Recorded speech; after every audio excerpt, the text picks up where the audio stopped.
Nazi, come here. Cell Squad is something. Now look off the dance, man. Yo, you want something? Yeah, man. Cell Squad is.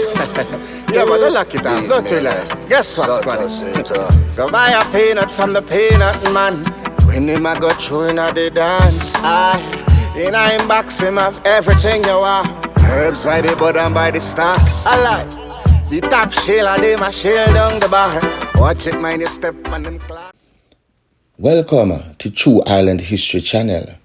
This is the story of Nanny, part 3. Now, if you've missed part 1 and part 2, please check it out. Very exciting, very informative history. Our own Jamaican history.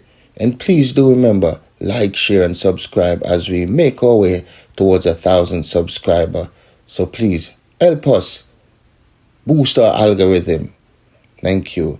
Now, we left off where we spoke about how treaties were signed, and some of our own Maroon leaders were seen as sellout because in the treaty stated that they should help capture other slaves instead of harboring them, and if there was a fight against the French or whatever, they had to enlist and fight, and I'm quite sure they were the one who were put on the front line to die because we weren't looked on as human beings. We weren't even looked on as chattels because horses were treated better and cows were treated even better than slavery. And the excruciating pain meted to us from our slave masters and plantation owners back then. 400 years of unbearable slavery. And still, we haven't got reparation from the British. But never say never. Never too late for a shower of rain. Where is your umbrella? I have mine. Now, we talk about Moortown and the Takis War in today's episode. The new Nanny town was renamed Moortown, possibly in 1760 after the governor Sir Henry Moore, first baronet, during Takers War, which the Maroons helped to suppress. The first official reference to Moortown in the colonial records was in 1960. By 1960, New Nanny Town, now known as Moortown, was under the command of a white superintendent named Charles Swigger, Swigle, Charles Swigger, and the Maroon leaders of that town, Clash and Sambo, reported to Swigger when the superintendent commanded their forces against slaves, rebels in Takis War. It is possible that Nanny had already died by this time, but this is still interesting. Now, Nanny was a spiritual woman. Many in her community attribute Nanny's spiritual leadership to her Obia powers.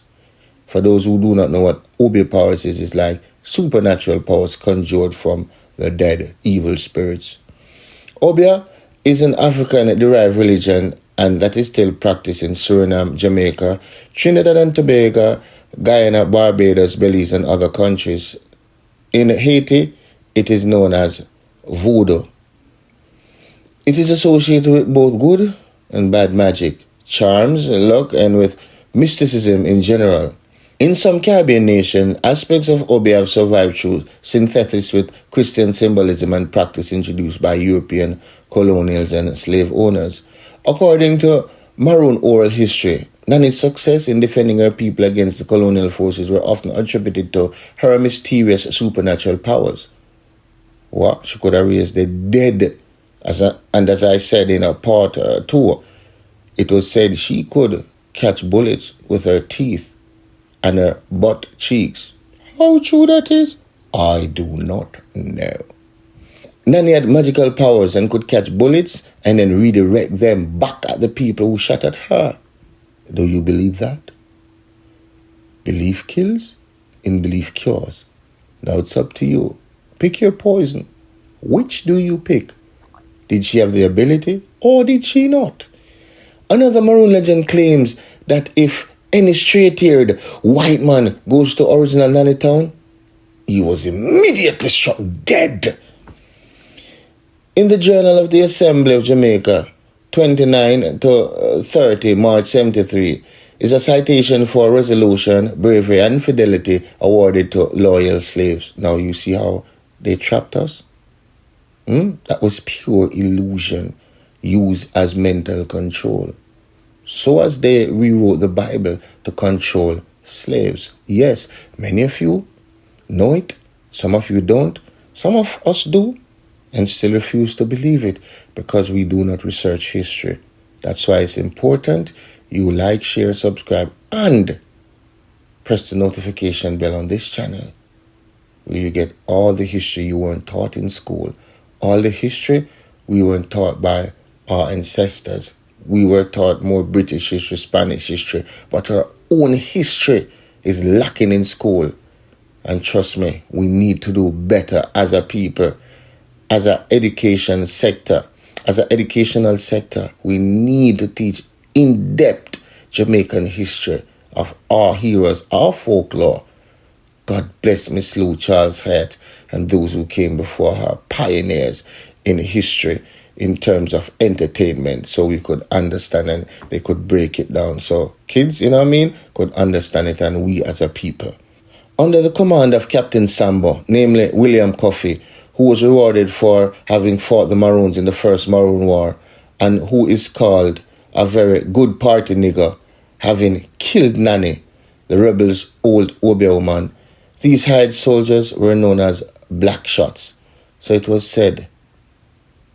However, it is unlikely that Coffee killed Nanny who ran Nanny town.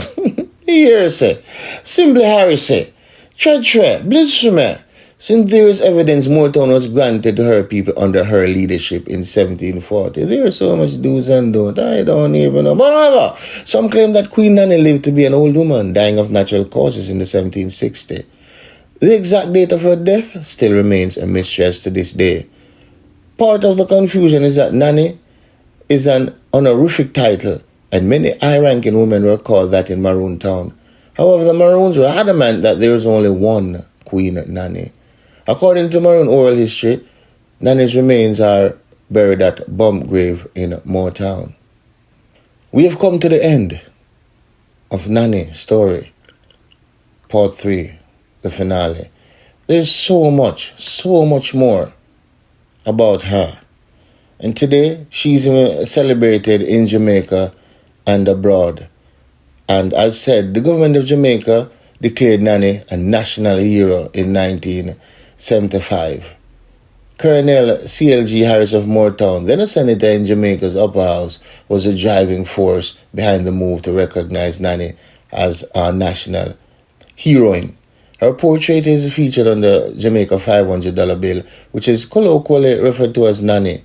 Nanny is celebrated every October in Jamaica, National Heroes Day. Nanny's monument is located in Moortown, Portland, Jamaica. Nannyville Gardens, a residential community located in Jamaica, was founded in 1977 and it named after her. Well, residential would be an overstatement in today's day and age. Wouldn't you say so? Quite an overstatement. The Gilda Lehrman Center for the Study of Slavery, Resistance and Abolition of Yale University in the United States uses Nanny's portrait in its logo. The center sponsors research and conferences on slavery in Americas. A ship in the Jamaica Defense Force Coast Guard is also named after Nanny, HMJS, Nanny of the Maroons. Please do remember again, like, share, subscribe, and press that notification bell so you do not miss another story. And do check out the True Island Stories channel, the parent company, where there's other today's stories about our gangsters and local heroes and bad people and villains and you name it. Political subjects, international subjects. But do check it out. But share this channel.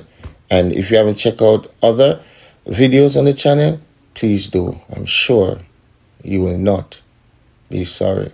You have a wonderful day now. Until next time. Nazi, come here. Cell Squad is something. Don't look off the dance, man. Yo, you want something? Yeah, man. Cell Squad is... yeah, man. Don't lock it off. Don't tell her. Guess what, Squad is? Go buy a peanut from the peanut man. When him a go through in the dance, in a box him have everything you want. Herbs by the bud and by the stock. I like the top shell and them a shell down the bar. Watch it, mind you step on them clock.